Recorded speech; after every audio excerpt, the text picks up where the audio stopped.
औज़ुबिल्लाहिमिनश्शैतानिर्रजीम बिस्मिल्लाहिर्रहमानिर्रहीम। अस्सलामु अलैकुम प्यारे बच्चों, आज का जो हमारा टॉपिक है वो है गैमीटोजेनेसिस।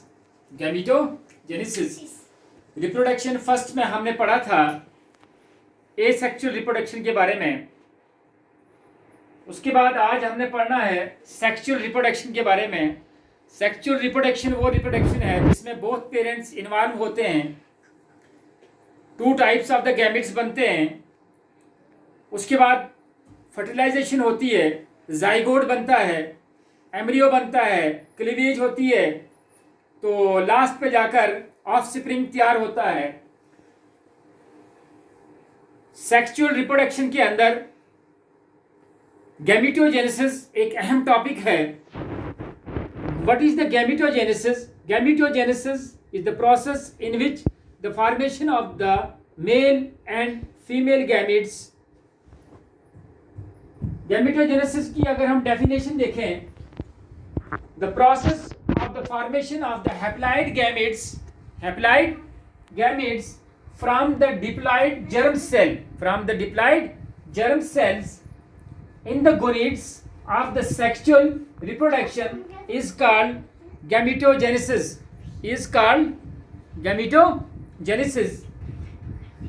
हैप्लॉइड और डिप्लॉइड सेल। ह्यूमन बॉडी के अंदर दो किस्म के सेल पाए जाते हैं। जर्म सेल्स हैं, सोमैटिक सेल्स हैं और जर्म सेल हैं। सोमैटिक सेल जो हैं ये रिप्रोडक्शन के अंदर इनका कोई लेना देना नहीं है। हमारी बॉडी के अंदर 46 नंबर ऑफ द क्रोमोसोम्स हैं या 23 पेयर्स हैं। तो सेल के अंदर जब दो क्रोमोसोम्स होते हैं उस सेल को डिप्लॉइड कहते हैं। ऐसा सेल जिसमें सिंगल क्रोमोसोम होता है उसको हैप्लॉइड सेल कहा जाता है। फॉर्मेशन ऑफ हैप्लॉइड गैमेट्स जब लास्ट पे बनता है वो हैप्लॉइड होता है। उसके अंदर सिंगल क्रोमोसोम होता है नंबर 1। गोनीड सेल ये जर्म सेल्स को कहते हैं। जैसे male reproductive organ of male का रिप्रोडक्टिव ऑर्गन और फीमेल का रिप्रोडक्टिव ऑर्गन्स, उसके अंदर गोनीडल सेल्स होते हैं जिसके अंदर सेक्सुअल रिप्रोडक्शन होती है। गैमेटोजेनेसिस के टाइप्स क्या हैं? गैमेटोजेनेसिस की दो टाइप्स है। नंबर 1 है स्पर्मेटोजेनेसिस, सेकंड है oogenesis. Spermatogenesis is the process in which the formation of sperm from the gonads, in which the germ cell of the gonads multiply. Spermatogenesis, formation of the sperm. Spermatogenesis में क्या बनता है? Formation of sperm. Second है gametogenesis का oogenesis. This is the formation of ova in case of female. This sperm is formed in the testis. तो इस वक्त हम सिर्फ स्पर्मेटोजेनेसिस के बारे में बात करेंगे। स्पर्मेटोजेनेसिस किसको कहते हैं? Spermatogenesis formation of the sperm. Sperm जो है ये गोनीड सेल से बनता है। टेस्टिस के अंदर स्पर्म की फॉर्मेशन होती है। अगर हम इसकी डायग्राम्स को देखेंगे, ये हमारे पास स्पर्मेटोगोनिया है एक सेल। ये हमारे पास जर्म सेल है स्पर्मेटोगोनिया। ये स्पर्मेटोगोनिया जब डिवाइड होता है, सबसे पहले हम देखेंगे कि स्पर्मेटोजेनेसिस में कितने फेसेस हैं। स्पर्मेटोजेनेसिस में 3 फेसेस हैं। Number 1 multiplication phase, number 2 growth phase, number 3 maturation phase. अब हम देखेंगे कि मल्टीप्लिकेशन फेज में क्या क्या प्रोसेस होती है। In which the germ cell of the gonads multiply by mitosis. Mitosis is the cell division in which the parent cell divided into the 2 daughter cells having the same number of the chromosomes. मैंने ये video cell cycle में डाली हुई है, वहां पर आप देख सकते हैं कि माइटोसिस किसको कहते हैं। एक ऐसी सेल डिवीजन है जिसमें पेरेंट सेल डिवाइड होता है 2 डॉटर सेल में, लेकिन दोनों डॉटर सेल्स के अंदर same number of the chromosomes हैं एज द पेरेंट्स। वही माइटोसिस जो है हमारे स्पर्मेटोजेनेसिस के अंदर होता है। ग्रोथ फेज में क्या होता है, पहले हम मल्टीप्लिकेशन फेज की बात करते हैं। ये जो जर्म सेल है, गुनीड सेल, इसके अंदर माइटोटिक डिविजन्स होती हैं। माइटोटिक डिवीजन होने के बाद एक सेल के 2 सेल बनते हैं, but the number of the chromosome remain same as the parental cell. यहां पर इस सेल के 2 सेल बने हैं, ठीक, तो number of the chromosome parental cell में 46 है, यहां भी 46 है और यहां भी 46 है। सेकंड डिवीजन में फिर दोबारा 2 daughter cells are formed here, 2 daughter cells are formed here, but having the same number of the chromosome 46, 46, 46 and 46. So, at the end of the mitotic divisions, the spermatocytes, primary spermatocytes are formed. This is the primary spermatocytes. ये primary spermatocytes है, having the diploid number of the chromosomes, having the diploid number of the chromosome 46 in case of human beings. इस primary spermatocytes के अंदर यहाँ पर ये जो primary spermatocytes है, यहाँ पर growth होगी, यहाँ पर growth होगी। This is the growth phase. ये growth phase है सिर्फ प्राइमरी स्पर्मेटोसाइट में। प्राइमरी स्पर्मेटोसाइट में क्या होता है, ग्रोथ फेज के दौरान इस सेल जो है it increases the size, all the cell organelles that also increases the size and the replication of the DNA take place here. Replication of DNA take place. इस ग्रोथ फेज के अंदर cell का size बढ़ता है, DNA की replication होती है, cell organelles अपने साइज को बढ़ाते हैं। इस प्राइमरी स्पर्मेटोसाइट्स के अंदर अब दोबारा डिविजन्स होगी। This is the maturation phase. ये पूरा कितना है, this is called maturation phase. इस प्राइमरी स्पर्मेटोसाइट्स के बीच में फर्स्ट मियोटिक डिवीजन होती है, मियासिस होता है। फर्स्ट मियासिस होती है। फर्स्ट मियासिस के दौरान meiosis is the cell division in which the parental cell divide into the 2 daughter cell but having the half number of the chromosome. Chromosome number half हो जाते हैं। Parental cell अगर diploid है तो daughter cell haploid होंगे, उनमें chromosome number 1 होगा जिसको हैप्लाइड कहते हैं। ये पेरेंटल सेल है जो कि डिप्लाइड है, इसके अंदर मियासिस फर्स्ट डिवीजन होती है। हमारे पास सेकेंडरी स्पर्मेटोसाइट्स बनते हैं, लेकिन having the half number of the chromosomes of the primary spermatocytes. ये हैप्लाइड है और ये भी हैप्लाइड्स हैं। After the sometimes these secondary spermatocytes undergo the meiosis second division. meiosis second division के अंदर भी पेरेंटल सेल डिवाइड होता है 2 डॉटर सेल्स के अंदर, लेकिन उसके बीच में half number of the chromosome पाया जाता है जो कि हैप्लाइड होता है, जो कि हैप्लाइड्स होते हैं। अब सेकेंडरी स्पर्मेटोसाइट्स के अंदर हैप्लाइड क्रोमोसोम्स थे। जब ये सेल डिवाइड हुआ, इसके अंदर फिर दोबारा haploid number of the chromosomes पाए जाते हैं। As a result secondary spermatocytes के बाद जब मियोसिस सेकंड होने के बाद हमारे पास क्या बनता है, स्पर्मेटाइड्स बनता है। क्या बनते हैं, 4 spermatids are formed. Then after these spermatids are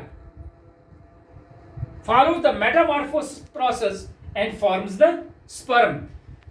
This is the term spermiogenesis. Spermiogenesis is the process in which spermatids are changed into the spermatids are metamorphosis to forms the sperm.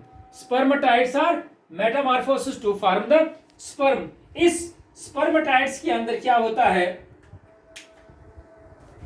secondary spermatides undergo produces the mitotic divisions. This is the mitotic divisions. Spermatides occur. ये spermatide सारा process किसके बीच में पाया जाता है, testis के अंदर ये सारा प्रोसेस होता है। और ये ड्यूरिंग द डेवलपमेंट, इस सारे की डेवलपमेंट में spermatozoa are nourished by the Sertolic cell. Spermatozoa are nourished by the Sertolic cell of the testis.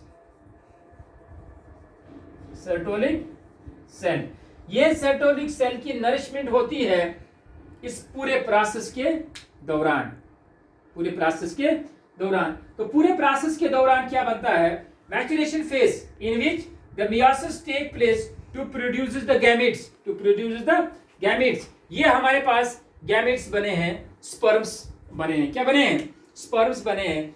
इस स्पर्मेटाइड्स में it take place seminiferous tubule of the testis, ये टेस्टिस की seminiferous tubules के अंदर पाया जाता है। स्पर्मेटाइड्स जो हमारे पास ये स्पर्मेटाइड्स हैं अंडरगोज, स्पर्मेटाइड्स मेटामॉर्फोसिस होने के बाद स्पर्मेटोजोआ बनाते हैं, क्या बनते हैं, spermatozoa. This sperms are also known as spermatozoa. As spermatogonium produce 4 spermatocytes. एक spermatogonium, this is called spermatogonium. एक स्पर्मेटोगोनियम से 4 स्पर्मेटोजोआ या स्पर्मेटाइड्स तैयार होते हैं। स्पर्मेटाइड्स मेटामॉर्फोसिस होने के बाद स्पर्मेटोजोआ बनता है, is known as spermatiliosis. Spermatiliosis is a term in which the spermatides undergo metamorphosis to form the spermatozoa. Development of the sperm take place 2 months, but this gametogenesis is taken place at the formation of the gametogenesis or the spermatogenesis it after the puberty 13 to 16 years. Spermatozoa survives 1 to 3 days. Spermatozoa survives 1 to 3 days in the female genital tracts के अंदर ये सिर्फ 1 से लेकर 3 दिन तक survive रहता है। अब हम यहाँ पर डिस्कस करेंगे ये जो स्पर्मेटाइड्स या स्पर्मेटोजोआ हमारे पास बना है, जिसको हम सिंपल टर्म्स में स्पर्म कहते हैं, इसका स्ट्रक्चर कैसा है ये हम यहां पर थोड़ा डिस्कस करेंगे।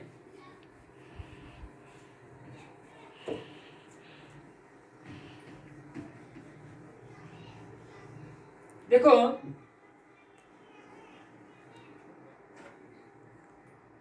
ये स्पर्म का हेड है, ठीक है। हेड के बाद ये स्पर्म का नेक है,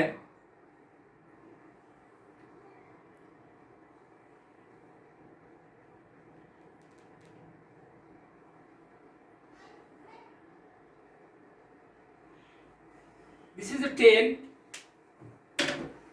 ये इसका न्यूक्लियस है, यहां पर सेंट्रियोल्स हैं, यहां पर माइटोकॉन्ड्रिया बहुत ज्यादा तादाद में पाए जाते हैं।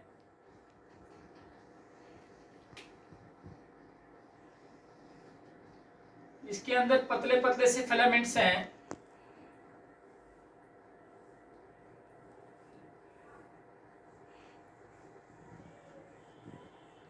ठीक है। ये वाला पोर्शन है, इसको हेड कहते हैं, ठीक। ये स्मॉल पोर्शन ये जो यहां से लेकर यहां है, this is called neck of the sperm. This portion यहां से लेकर यहां तक, this is called middle piece.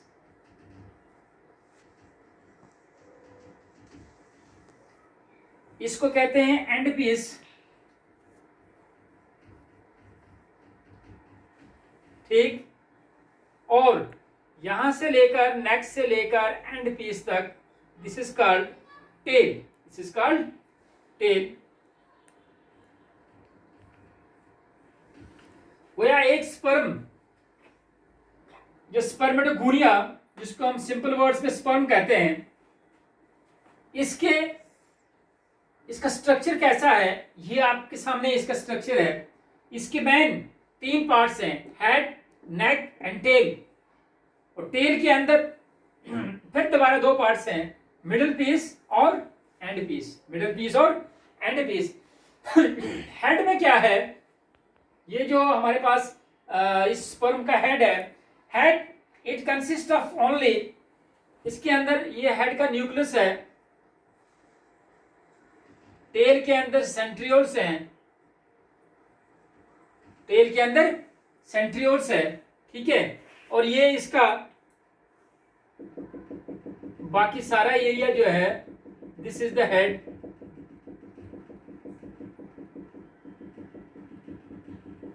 This is the head portion.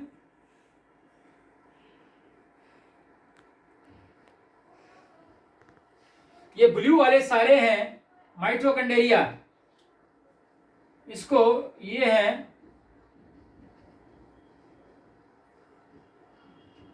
Mitochondria. Head की बात अगर हम करें, हेड थोड़ा एलिप्टिकल है, इसका अपर एंड जो है ये थोड़ा पॉइंटेड है। इस हेड के बीच में न्यूक्लियस पाया जाता है, लेकिन न्यूक्लियोलस नहीं होता है। हेड के अंदर डीएनए है, क्या है, it contain DNA, deoxyribonucleic acid, लेकिन इसके अंदर आरएनए और एसिडिक प्रोटीन्स, न्यूक्लियोलस नहीं है, ठीक है। हेड कंटेन डीएनए, लेकिन it lake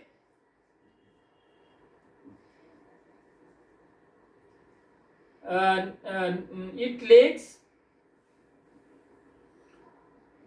RNA,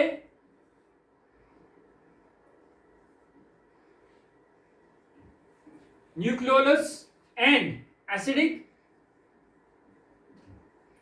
protein। Head के अंदर न्यूक्लियस पाया जाता है, लेकिन न्यूक्लियोलस एब्सेंट है। इसके अंदर डीएनए पाया जाता है, लेकिन ना इसके अंदर आरएनए है, ना इसके अंदर न्यूक्लियोलस है, और ना इसके अंदर कोई एसिडिक प्रोटीन्स है, ना इसके अंदर कोई एसिडिक प्रोटीन्स है। It is formed from the Golgi complex. ये हेड किसका बना है, head is formed, it is formed by Golgi complex। head is formed by the Golgi complex। क्यों, ऐसा क्यों है, why the head is formed by the Golgi complex? Because the Golgi complex secretes certain specific hormones, certain specific enzymes which are present at the tip of this head and which penetrates the egg during the fertilization, which penetrates the egg during the penetrations।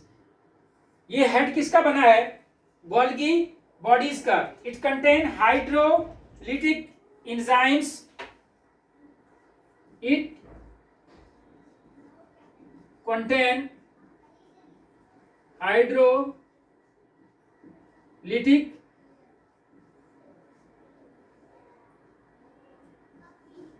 Enzyme. Head के अंदर tip पे hydrolytic enzyme होता है, जो कि secrete करता है Golgi complex. This enzyme is used for the penetration of the egg during the fertilization by the spermatozoa or the sperms। अगर हम बात करेंगे, ये हेड के बारे में है।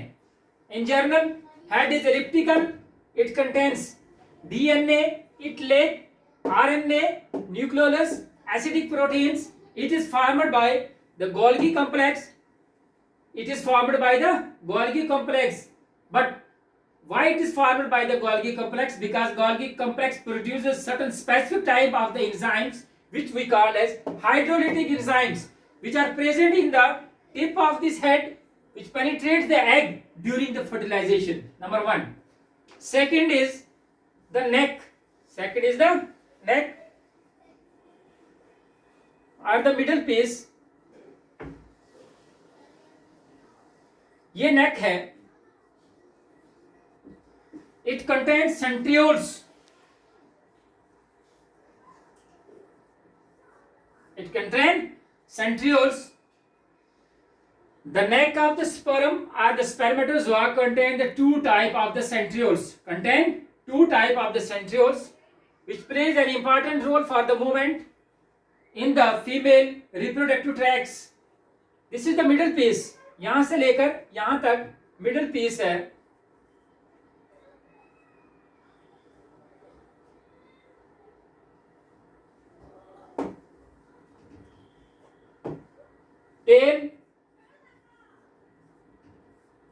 टेल को यहां पर डिवाइड किया है दो पार्ट्स में, middle piece end piece. Tail को डिवाइड किया है कितने पार्ट्स में? दो पार्ट्स में, मिडिल पीस और एंड पीस.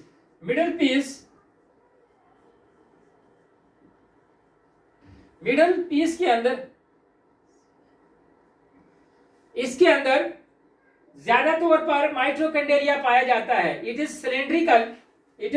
सिलेंड्रिकल. ये सिलेंडर टाइप है, ठीक है. ये इसकी शक्ल है cylindrical. Contains mitochondria. It contains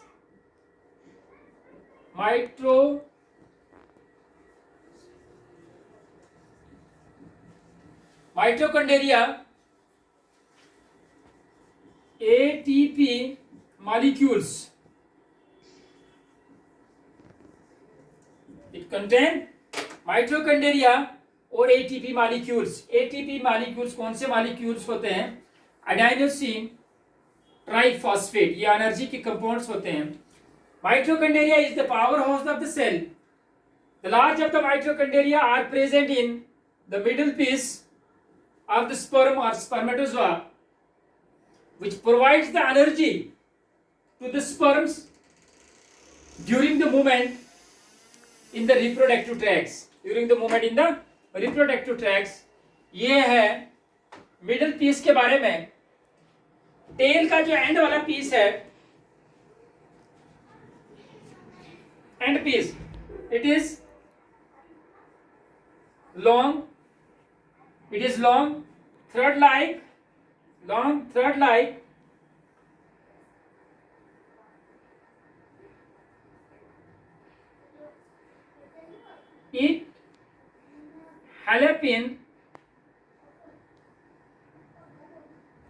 it help in swim. ये इस स्पर्म को स्विम करने में मदद करता है इन fluid medium of FLUID, fluid medium of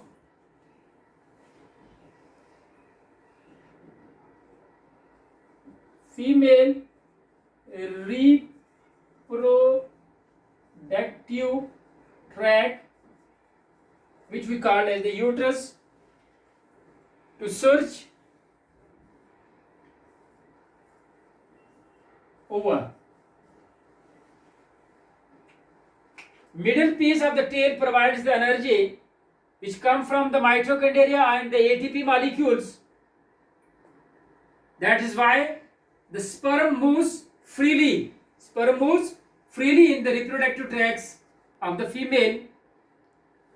This tail also help in the movement of this spermatozoa, of the sperm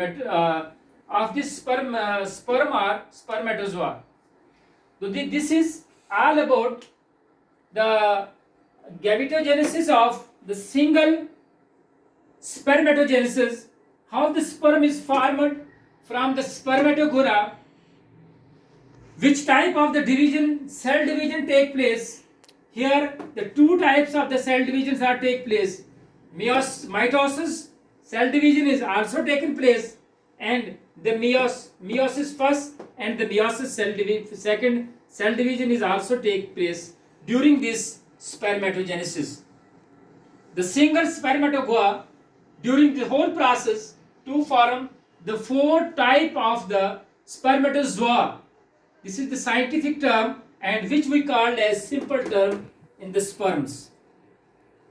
The structure of the sperm is like this. It contains head, neck, middle piece, end piece, and the tail. Head is the elliptical shaped, somewhat spherical, contain nucleus. It lacks DNA, it lacks RNA, and RNA nucleolus, और इसके अंदर acidic proteins नहीं होती है। ये head किसका बना हुआ होता है? गोल्गी कॉम्प्लेक्स का बना हुआ होता है। ये क्यों गोल्गी कॉम्प्लेक्स का बना हुआ होता है? Because the Golgi complex secreted the hormone which we call as hydrostatic hormones, which are present at the tip of the head, which help the penetration of the egg during the fertilization. Spermatozoa या sperms को energy कहां से आती है movement के लिए? इसको energy mitochondria provides करते हैं। Number thousands of the mitochondria are present in the middle piece and the end piece of the sperms.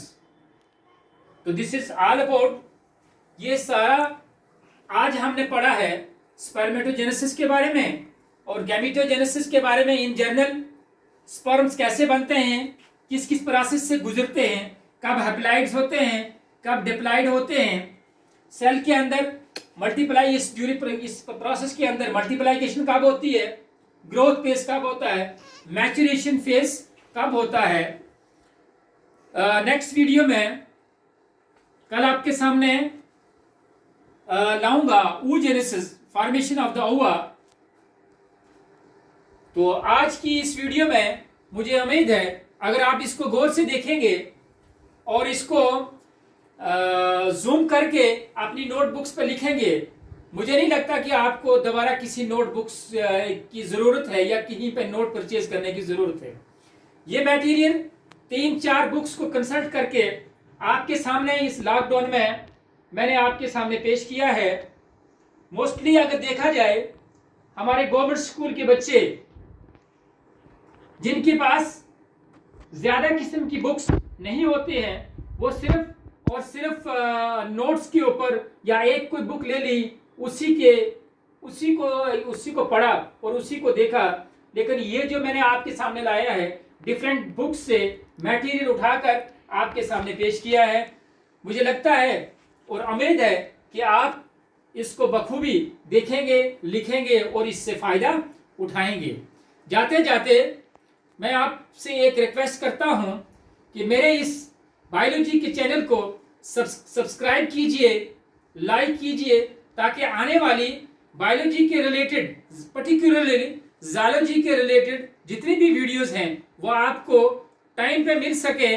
और अगर आपको कहीं पे कोई मुश्किल आती है, प्रॉब्लम है पढ़ने में या कोई और क्वेश्चन है, आप कमेंट सेक्शन में जाकर कमेंट कर सकते हैं। पिछले वीडियो में कमेंट्स किया था बच्चों ने, सर आप ब्लैक बोर्ड के सामने रहते हो, हमें लिखने में प्रॉब्लम आती है। लेकिन मैं उन बच्चों से ये कहता हूँ कि ब्लैक बोर्ड जब मैं लिखता हूँ, बाद में जब साइड पे होता हूँ, आप उसको सिलेक्ट करके पूरे इस टेक्स्ट को लिख सकते हैं। अगर कहीं पे प्रॉब्लम आती है इन टॉपिक के बीच में, आप मुझसे कंसल्ट कर सकते हैं, फ़ोन पे कंसल्ट कर सकते हैं, कमेंट्स में कंसल्ट कर सकते हैं। ये बायोलॉजी का टॉपिक, पर्टिकुलरली ज़ूलॉजी का टॉपिक जो है, ये आपको 5th क्लास से लेकर 12th क्लास तक NCERT, CBSE और नीट के एग्ज़ाम में हेल्प देगा। शुक्रिया। अस्सलामु अलैकुम।